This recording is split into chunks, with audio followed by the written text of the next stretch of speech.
माधवपुर नामक गांव में चिंटू नाम का एक किसान रहता था। चिंटू का एक तरबूज का खेत था जिसमें वो तरबूज की खेती करता था। चिंटू उन तरबूजों को अपने ट्रक में रखकर शहर में बेचने के लिए भी जाता था।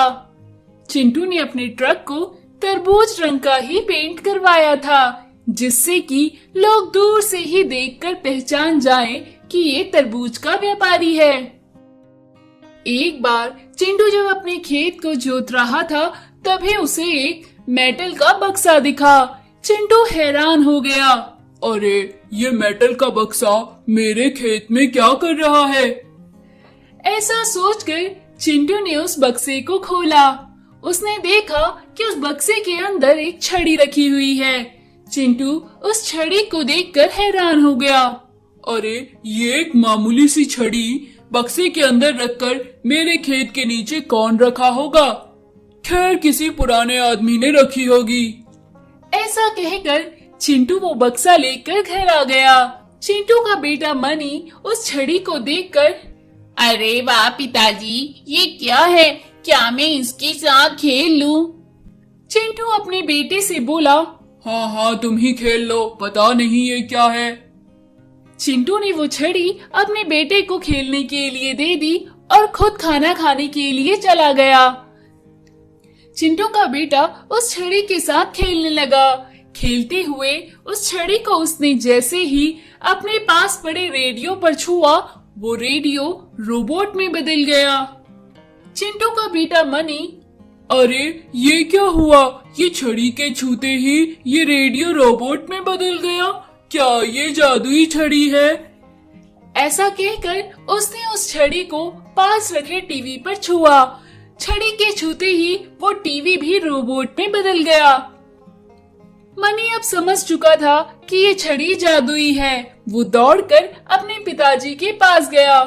पिताजी, ये देखिए।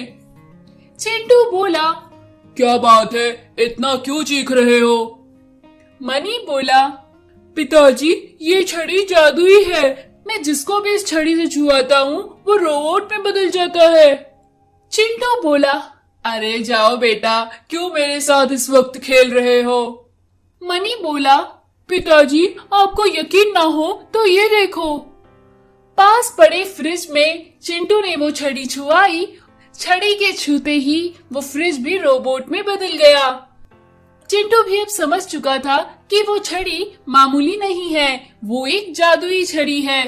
उसके बाद चिंटू ने अपने ट्रक को भी उस छड़ी से छुआया और वो ट्रक भी एक रोबोट में बदल गया। फिर चिंटू ट्रक को खेत में लेकर गया और खेत में उस रोबोट से उसने खूब सारा काम करवाया। रोबोट एक मशीन होने के कारण वो खेत में बहुत अच्छे से और जल्द ही काम कर देती थी। चिंटू का तरबूज का व्यापार और भी बढ़ने लगा। तरबूज बड़े बड़े और अच्छे और जल्द ही उग जाते थे जिसकी वजह से चिंटू को बहुत लाभ होता था। वहीं दूसरी तरफ गांव के दूसरे व्यापारी को जब ये पता चला कि चिंटू के तरबूज मार्केट में ज्यादा बिक रहे हैं और लोग उसके बड़े बड़े तरबूज को लेना पसंद करते हैं तो वो चिढ़ गया। ये चिंटू के तरबूज मार्केट में ज्यादा बिक रहे हैं, पता लगाना होगा आखिर ये इतना जल्दी तरबूज कैसे उगा लेता है।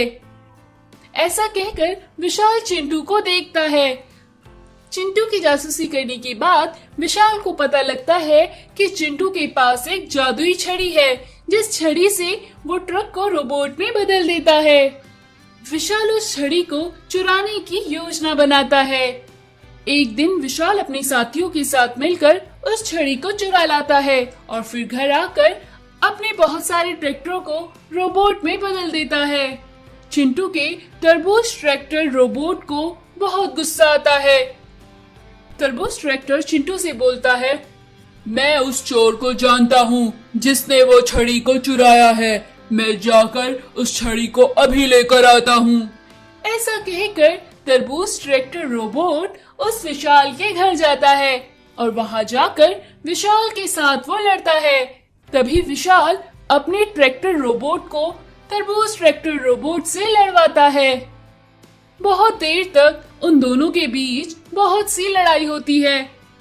उस लड़ाई में गांव के बहुत से घर उजड़ जाते हैं। बहुत से पेड़ पौधों को उनकी लड़ाई से नुकसान होता है। लेकिन विशाल अपने ट्रैक्टर को रोकने का नाम ही नहीं ले रहा था। तभी वहां आसमान से एक बिजली चमकती है और एक बहुत बड़ा विशाल रोबोट वहां पर आता है, जिसे देखकर तरबूज ट्रैक्टर रोबोट रुक जाता है और उसके सामने झुककर खड़ा हो जाता है। वहीं ट्रैक्टर रोबोट बार बार वार करता रहता है। इसकी वजह से वो विशाल रोबोट गुस्से में आ जाता है और वो ट्रैक्टर रोबोट को घायल कर देता है। फिर विशाल रोबोट वो छड़ी विशाल से ले लेता है। चिंटू भी वहां पहुंच जाता है। फिर विशाल रोबोट विशाल को सजा सुनाता है।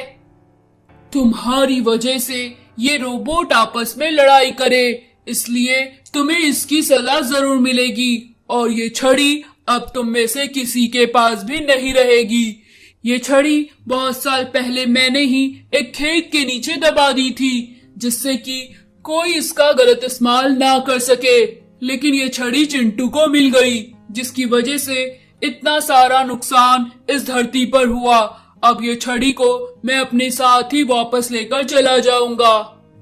वो विशाल रोबोट छड़ी को अपने साथ ले गया, लेकिन वो जाते जाते तरबूज ट्रैक्टर रोबोट को चिंटू को ही दे गया। चिंटू उस तरबूज ट्रैक्टर रोबोट से खूब सारा व्यापार करने लगा और बहुत ही अमीर बन गया। लालची चिकन वाला। बादलीपुर नामक गांव में एक चिकन बेचने वाला व्यापारी शामू था। शामू बड़ा ही लालची और कपटी था।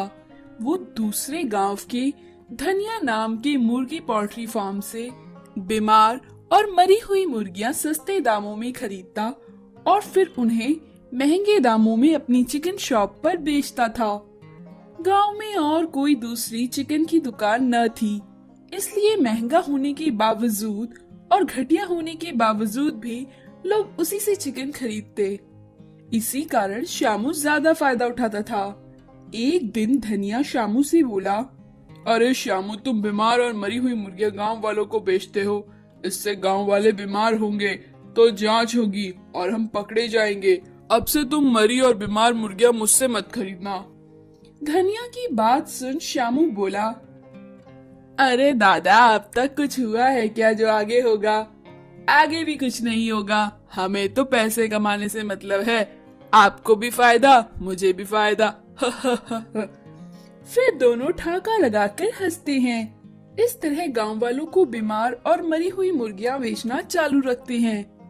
एक दिन धनिया पोल्ट्री फार्म में जांच के लिए कुछ लोग आते हैं। उनके साथ मंत्री और मंत्री का बेटा भी आते हैं। मंत्री का बेटा धनिया पोल्ट्री फार्म की एक मुर्गी को लेकर उसके साथ खेलने लगता है। तभी मंत्री के बेटे की उंगली से हीरे की अंगूठी गिर जाती है और मुर्गी उसे झट से निगल जाती है। मंत्री के बेटे को बड़ा डर लगता है। पापा डांटेंगे सोचकर वो चुप रहता है। तभी थोड़ी देर बाद वो मुर्गी तड़पती हुई मर जाती है। ये देखकर मंत्री का बेटा बड़ा रोता है।